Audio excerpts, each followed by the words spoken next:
I wanted to share with you a common issue with these QC15s. Notice the wire broke off on the battery holder there.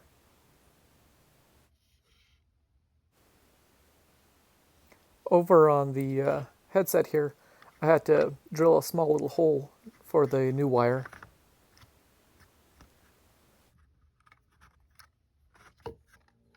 Here we have the newly soldered connector leading through the hole.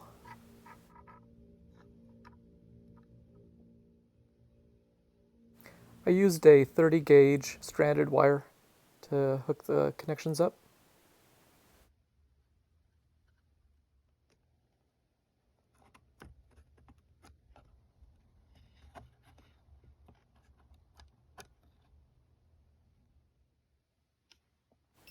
When I was done, I went and tested the leads.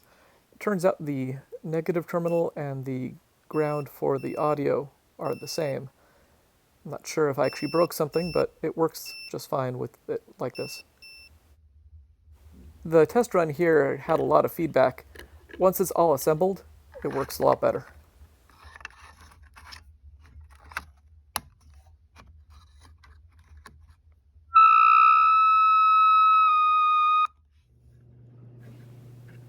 Here's a little seal for the outer microphone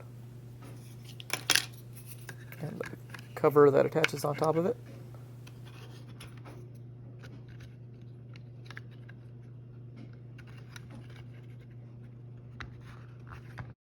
Here are the 4 screws that attach the back cover and the wire that leads on in.